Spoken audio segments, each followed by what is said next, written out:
It was the same room, I realized quickly. The furniture had just been rearranged. The couch was pushed up to the north wall, and the stereo shoved up against the vast shelves of CDs, to make room for the colossal bed that now dominated the central space.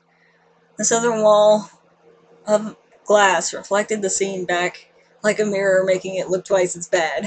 It matched. The coverlet was a dull gold, just lighter than the walls. The frame was black, made of intricately patterned wrought iron. The sculpted metal roses that wound in vines up the tall posts formed a bowery lattice overhead. Eclipse PDF, page 88. The Cullens are, according to Meyerabella, very fashionable, thanks to Alice.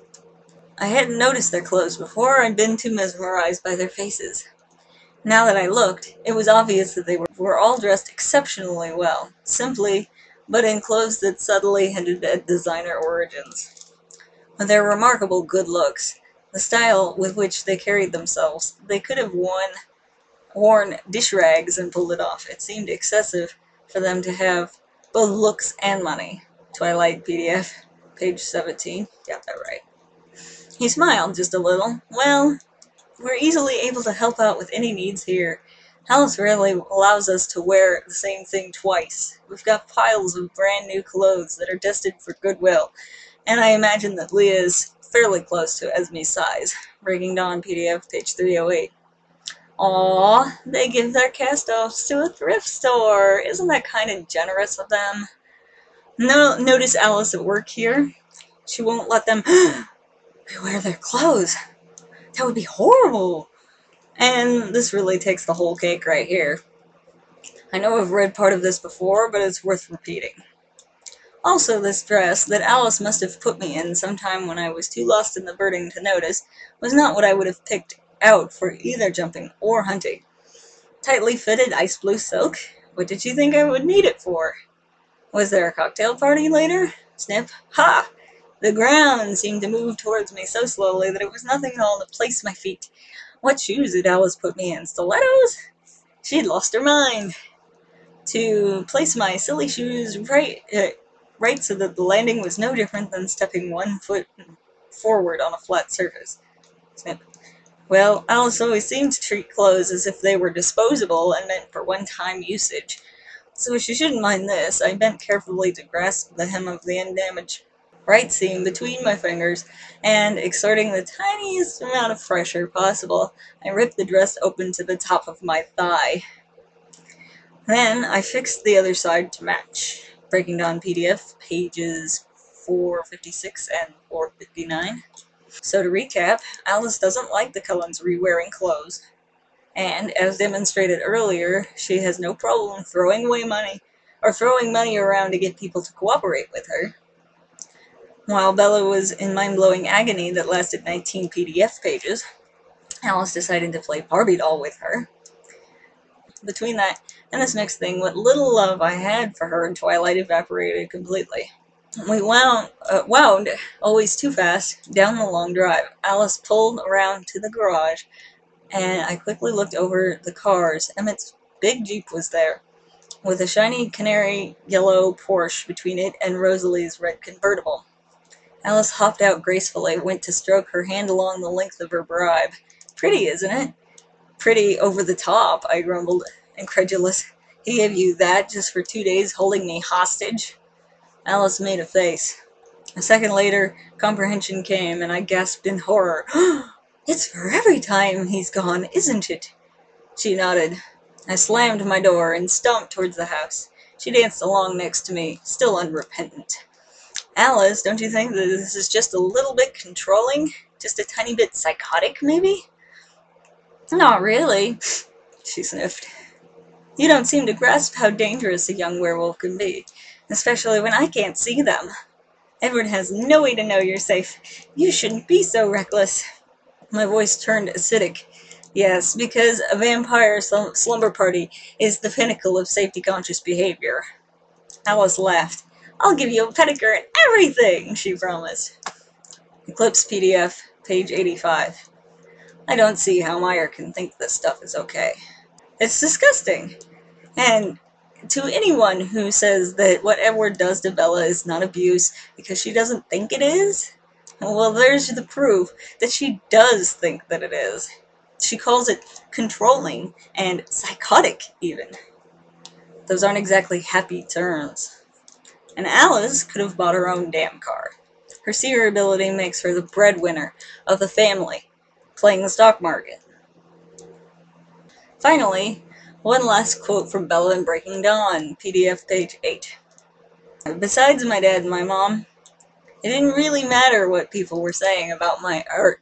Did it really matter what people were saying about my engagement, about my new car, about my mysterious acceptance into an Ivy League college, about the shiny black credit card that felt red hot in my back pocket right now?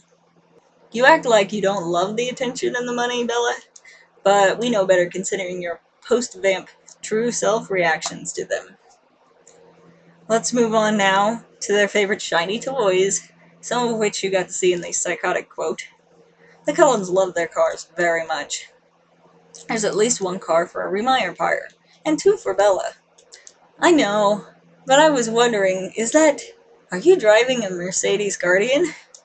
The man said the name with reverence. I had a feeling this guy would get along well with Edward Cullen, my fiancé. There was really no getting around the truth that the wedding was just days away.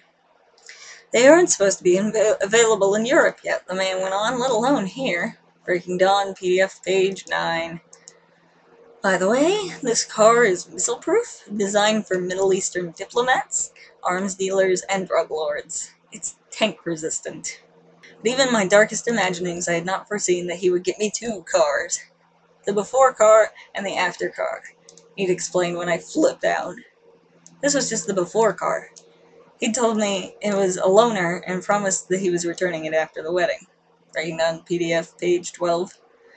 Are you ready to open your present? Alice sang. Presents, Edward corrected, and he pulled another key, this one longer with a silver and less gaudy blue bow, from his back pocket.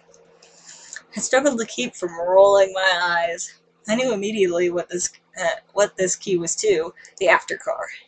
I wondered if I should feel excited. It seemed the vampire conversion hadn't given me any sudden interest in sports cars. Breaking Dawn, PDF, page 524. Why can't we take your Ferrari? Jacob complained when he met me in the garage. I was already in Edward's Volvo with Renesmee, the Antichrist. Edward had gotten around to revealing my aftercar. As he suspected, I had not been capable of showing the appropriate amount of enthusiasm. Sure, it was pretty and fast, but I like to run. Breaking Down, PDF, page 694. Look at that. The ungrateful bitch strikes again. Don't want it? Donate the car to a good charity. It's not that hard. The Cullens don't feel bad loaning out their toys to their friends either. Like everything else, ridiculously expensive vehicles are perfectly disposable to them. Moving like the streak of a snake, Edward darted to the small end table and ripped something from the drawer there. He tossed it at me, and I caught the object reflexively. Go, Jacob. Get away from here. He didn't say it harshly. He threw the words at me like they were a life preserver. He was helping me find the escape I was dying for. The object in my hand was a set of car keys. I sort of had a plan as I ran to the Cullens' garage. The second part of it was totaling the bloodsucker's car on my way back. So I was at a loss when I mashed the button on the keyless remote, and it was not his Volvo that beeped and flashed its lights for me. It was another car, a standout even in the long line of vehicles that were all mostly drool-worthy in their own ways. Did he actually mean to give me the keys to an Aston Martin Vanquish, or was that an accident? Breaking Down, PDF, pages 374 and 375. Our company cooperated as best they could. They gave Forks and LaPush a wide berth, only hunting out of state. Edward was a gracious host, loaning out his cars as needed without so much as a wince. Breaking Dawn, PDF, page 670. Lastly, we have the over-the-top category. In it are only two things. The fact that Carlyle bought Esme her very own private tropical island, and Bella and Edward's fairy tale cabin in the woods. I'm not even going to bother to quote those. Just knowing they exist should be enough. So is anyone else as repulsed as I am? The most they ever do for non-supernaturals is donating their used clothing to Goodwill. And they're such a great bunch of people, and I totally want to hang out with them. Should anyone like to argue with me on this, they'll need to work just as hard as I have to make their point with actual quotes from the books. Otherwise, I will ignore all protests. Thank you and good day.